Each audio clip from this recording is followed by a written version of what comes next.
सुप्रभात. तर सकाळची डब्याची घाई माझी सुरू आहे. शौर्य जातो 8:30 वाजता आणि शौर्यचे बाबा 8ला जातात.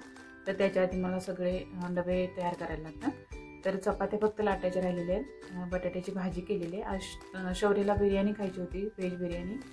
तर मी व्हेज बिर्याणी बनवली आणि फक्त आता चपात्या करून सगळे डबे भरायचे आहेत मला. आणि आता इकडे थंडी पण भरपूर पडलेली आहे. -7 झालेलं आहे आज टेम्परेचर बाहेर. त्याच्यामुळे थोडासा हलका हलका छतांवरती पण स्नो पडलेला आहे.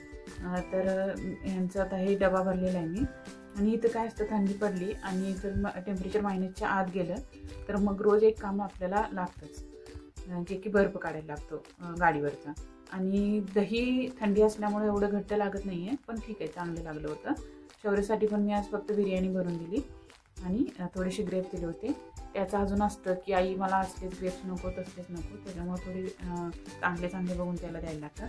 सकाळचे आता 8 वाजलेले आहेत. आता शौर्यच्या बाबांचा जायचा टाईम झालेला आहे. तुम्ही बघाल गाडीवरती आज बर्फ कसा काढलेला आहे आणि तो काढायलाच लागतो, नाहीतर मग पुढचं काही दिसत नाही. आणि आज खूप साऱ्या चिमण्या बाहेर आलेल्या आहेत. माहीत नाही कसं काय, तर झाडांवरती एक सुद्धा पान नाही राहिलेलं आहे. तर चिमण्यांचा चिवचिवाट सकाळी सकाळी सुरू होता. आता हे जे काम आहे हे रोजचं काम लागतं थंडीमध्ये. असा ब्रश मिळतो इथे, त्यानं मग तो बर्फ जो असतो तो घासून काढायचा. थोडा एक स्प्रे पण मिळतो, तो थोडा वेळ आधी टाकून ठेवला की बर्फ निघतो, पण त्यांनी आज विसरले तो स्प्रे मारायला. आता शौर्य पण रेडी झाला, त्याची पण आंघोळ वगैरे सगळं झालं, कपडे घातले त्यानं.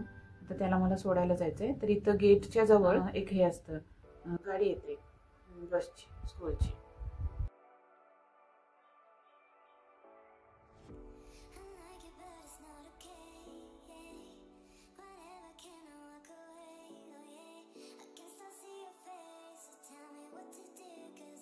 मग तुम्हाला दाखवायचे, ह्यांनी फ्लोअरवरती इथं कसली तरी पावडर टाकलेली आहे. गवतावरून पण असली पावडर टाकलेली आहे त्यांनी. तर माहीत नाही ही कशासाठी टाकलेली आहे, स्नो पडल्या आज म्हणून टाकलेली की काय हे मला नाही माहिती.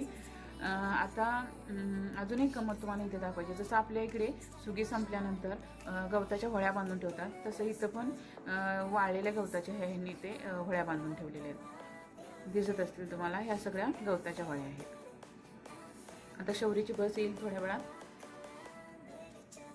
तर इथे हा स्टॉप आहे बसचा, इथे त्याची बस येऊन थांबते आणि मग सगळे इथून बसमध्ये जातात.